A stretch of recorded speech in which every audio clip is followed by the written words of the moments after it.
3, 2, 1. Ready? MACtion. It's going to be tipped and caught. It's caught. It's caught. It's a touchdown, Western Times. Daniel out of the pocket. He's going to try and run for it. Breaking tackle. Down. He gets caught. He lost the football. And he scores on the last play of the game. Unbelievable. Holy guacamole. Watch this hit right here.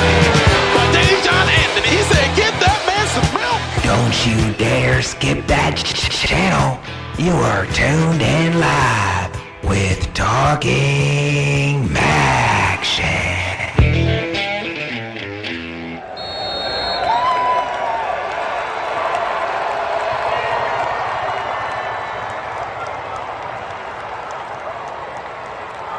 Welcome on in to Talking MACtion. This will be a short one here tonight.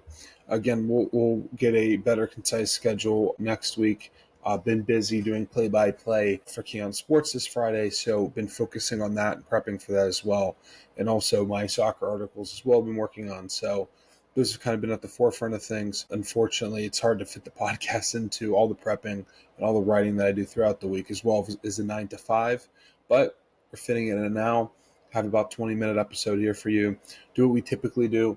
We'll talk about some of the games from last week. We'll talk about my power rankings, and then we'll go into next week and see what we have. This week we have week 5, all conference games, I do believe. It's nice to finally see that. We had Buffalo beating Kent in what was a thriller 2 weeks ago, and then we had Western Michigan and Toledo, which we'll talk about here in a little bit. And that was a game that I guess we'll talk about in a little bit. It's something that we totally weren't expecting in terms of who was going to win that game. I would say totally not expecting, because the team that won is capable of winning those kind of games in this conference. But what you don't expect is Toledo to drop games like that. Or I say the team that lost to drop games like that, and already kind of revealing the who won that there. But if you're watching this, you probably already know the results of that game as well. But yeah, there's a few interesting ones. Again, a lot of these were non-conference, so we'll kind of rip through them. A lot of blowouts, not a lot of good happening. And then some games that we expected wins for our beloved MAC teams didn't get them, but then some FBS games as well that were blowouts for the teams representing the MAC. So some things to talk about here. Let's talk about Kent State. They get obliterated by Florida State. Let's see what quarterbacks ended up playing. I know a few guys got in, but want to make sure that I get everyone correctly. Yeah, so Drew DeShields, he started, and then Nolan Good got in at the end of the game, went 4 for 9. A local kid from Avon, who we are announcing for Keon Sports. So really happy for that young man.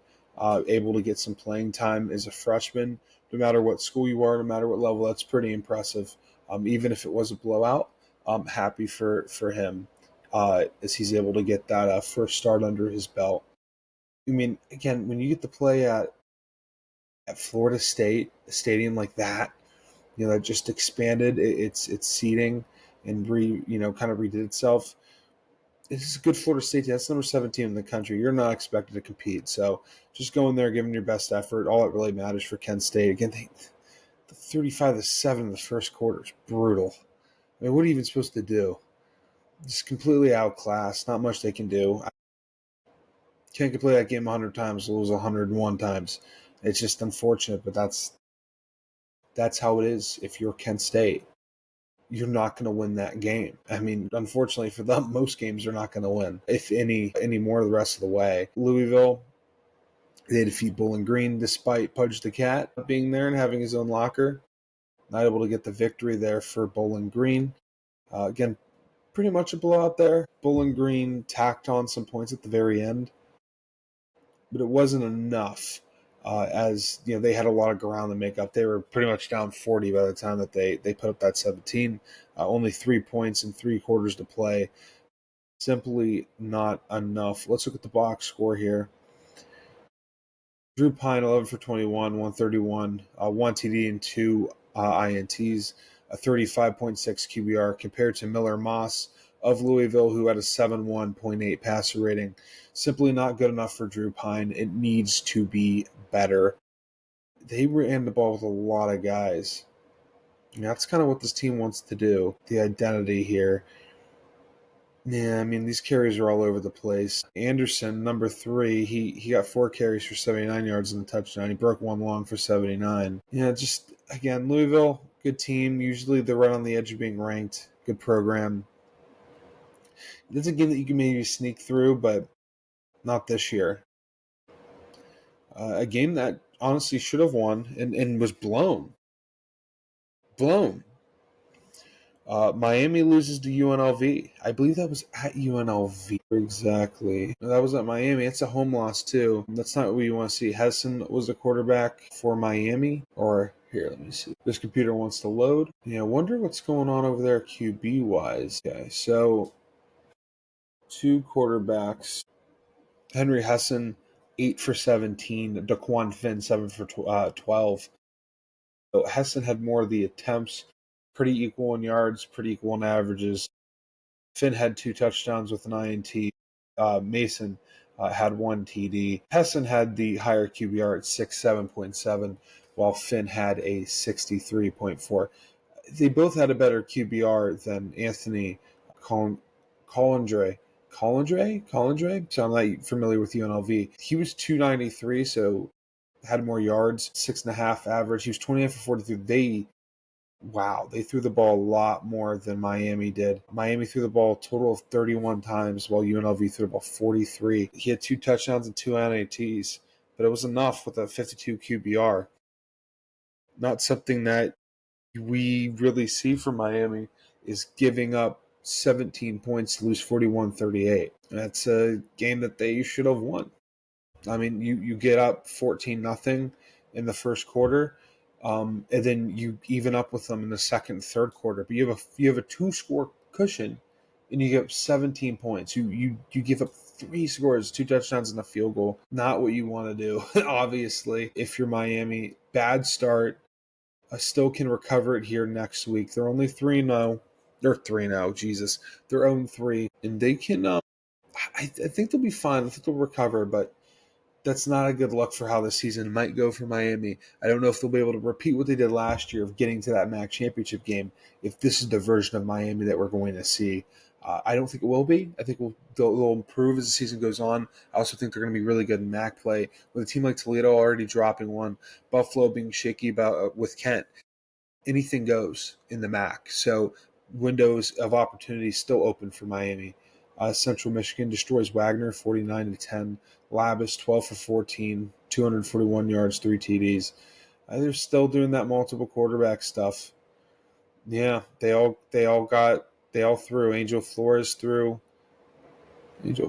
Yeah, he went 1 for 1, and then Ethan Lane 1 for 3. They didn't throw a lot. It was mainly the Joe Labus show. So nice to see that he's kind of putting his foot down. Another local kid for us from Brecksville and Broadview Heights, went to Iowa for a few years, transferred to Central Michigan. He was there last year. It's his first year with this current coaching staff that is new to the program. So nice to see that they're able to get the win. They're 2-2. They look to carry momentum going for this is a team that could be sneaky underdog. They run the ball a lot, and they have a quarterback that's a good thrower. It's not a mixed identity like last year where they had a quarterback that could run but who's never healthy, and they had Labus who was more of a thrower. You can have Labus manage the game and then throw when needed, hit on play action. He's good for that. And then you have a group of running backs, maybe not as dominant as you did last year, but you have a group of running backs that can be effective, and you have an offensive line, that can get real aggressive up front. And when you add fullbacks and tight ends, you add ace formation, you add power, and you do that weak side power run. I think they can sneak some wins. I really think they can slow the game down against a lot of guys and grind games out. UConn beats Ball State in a close one. UConn got off to an early lead, 10-0. Ball State, they're kind of able to mitigate it as the game goes on, but they were pretty much down this whole way. Sorry. It is late at night. So they're able to mitigate it a little bit, but still just not enough not enough effort there for Ball State, not able to catch up. They are 1-3. not the best start in the world, but not the worst start. This is a team that still very much has all their goals in front of them, and right now that is just winning a handful of games. This is a program that can be rebuilt, that will get rebuilt. And again, we have a writer that's out there, covers them on the beat, does phenomenal work. So make sure you follow on our website and follow him on Twitter as well. Eastern Michigan and Louisiana. Let's see what we have here. Eastern Michigan welcomes in Louisiana Lafayette. I don't know if they go by that anymore. No, they're just Louisiana Raging Cajuns, but I like calling them Louisiana Lafayette Raging Cajuns because it's a lot.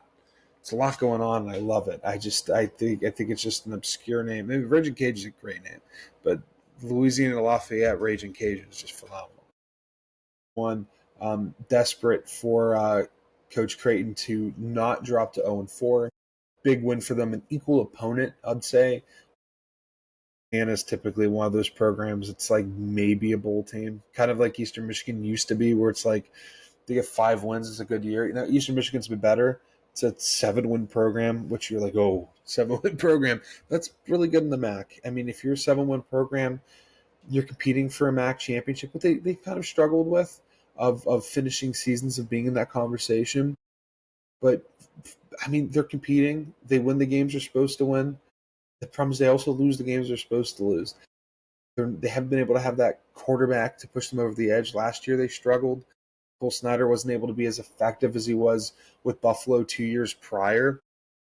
So, I don't know, this is a new identity. Him for EMU was 21 for 31, 226 yards, 1 TD.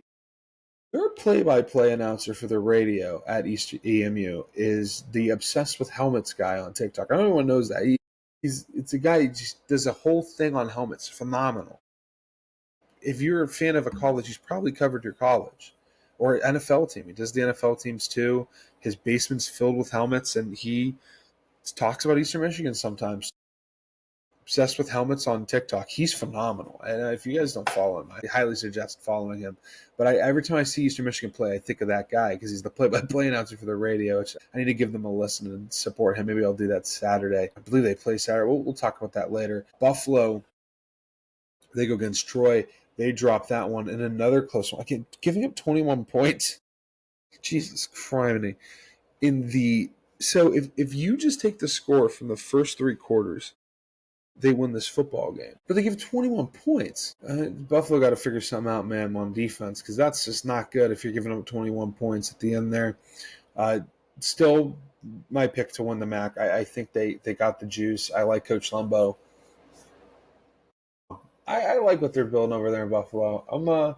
Maybe I shouldn't be, but I'm a fan of it. I have been for years. Even with their last coach, with Coach Marcus Linguist, I was a fan of him. But Lembo even more. I mean, he has pedigree here.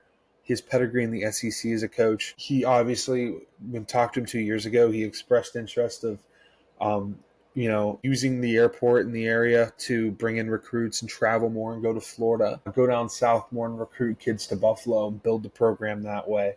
Because they have the local kids, and you're going, you can get a lot of good talent out of that untapped Buffalo area, because who's recruiting Buffalo, right? Who's getting those 3-star kids? Buffalo can get them, right? I mean, you've seen stars come out of Buffalo like Khalil Mack. I mean, this is a program that used to be a D3 program, 40, 50 years ago. So a young history for this program. I mean, they were FCS for years and came up, I believe, in the 90s. So not a very long history for Buffalo. A lot can still happen for them this year. They're 2-2.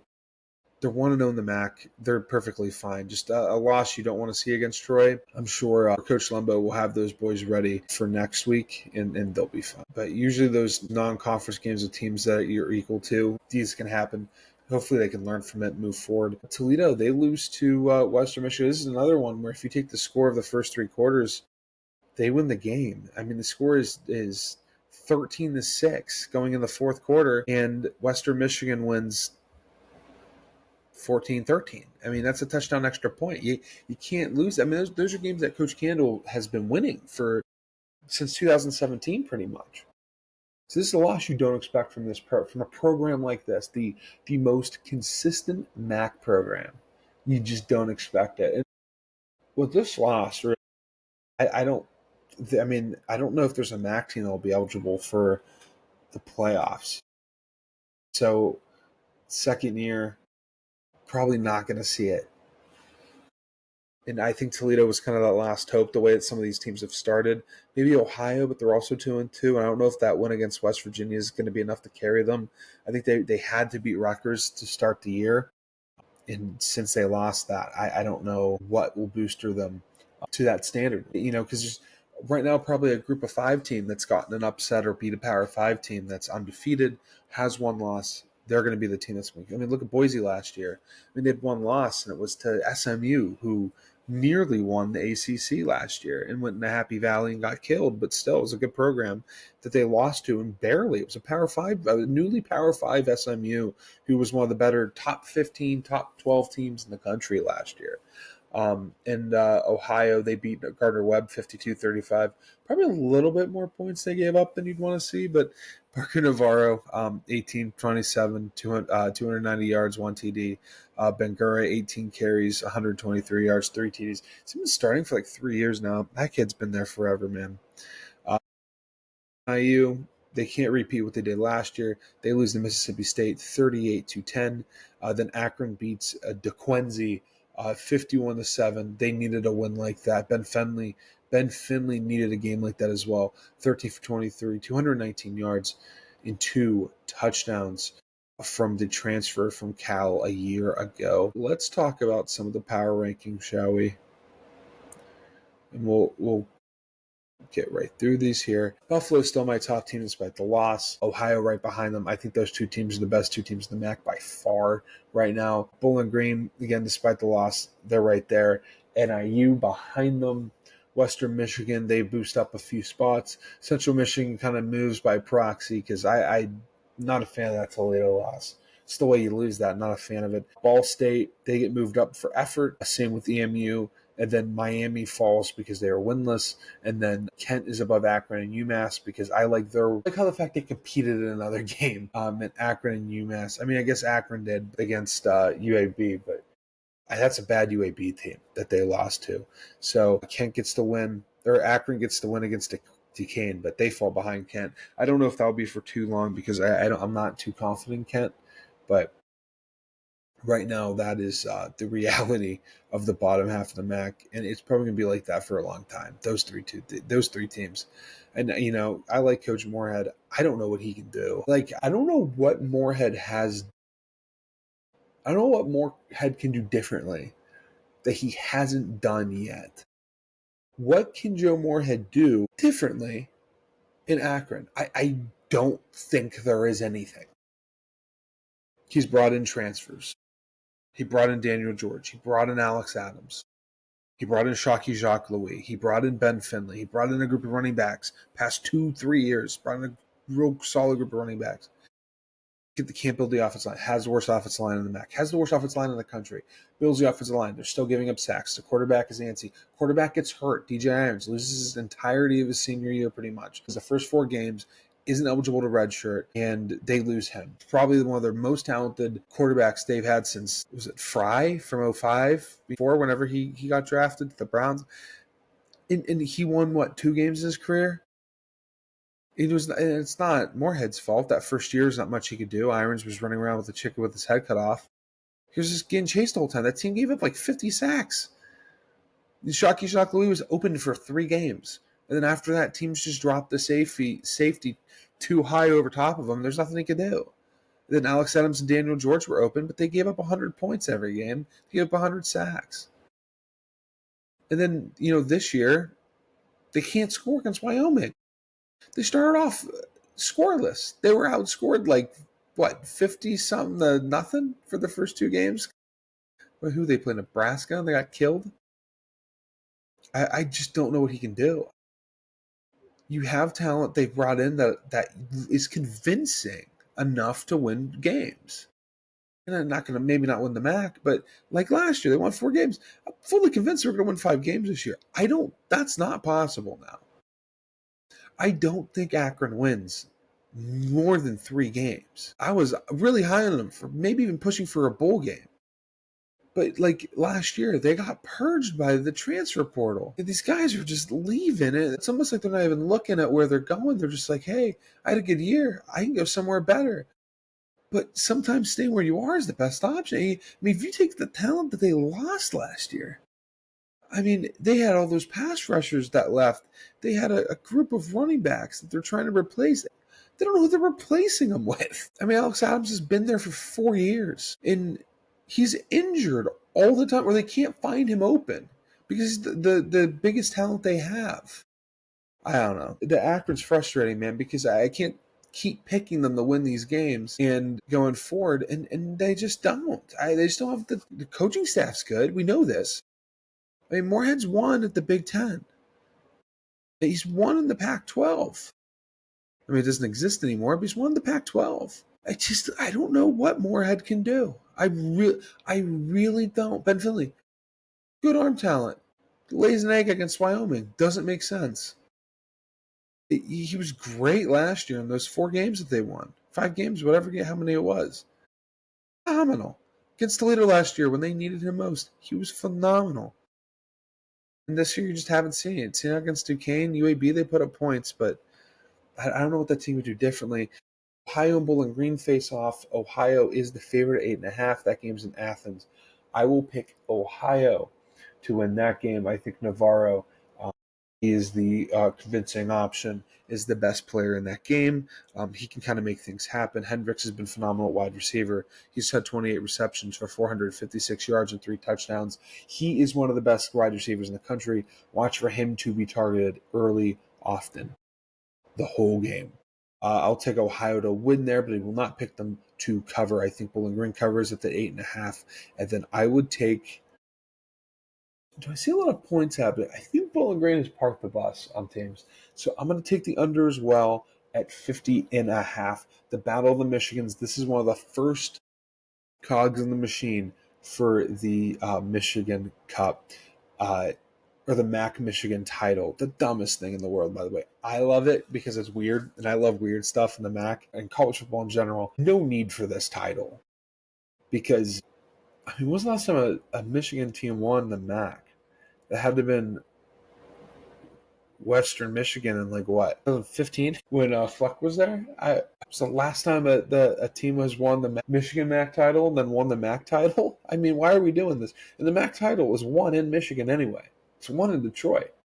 I understand the MAC Michigan title is for the Michigan teams, but, like, there's 3 of you. I don't know. Spread on this game, 4.5 from Central Michigan. The over-under is 54.5. I take the under on the 54.5. I'll take Central Michigan to cover. I think they win this one, and I don't think you can call it a barn burner. I think this is going to be a low-scoring game here. Buffalo, they go against UConn. UConn is the favorite against Buffalo. This is in Buffalo as well. No, they like UConn. Both teams are 2-2.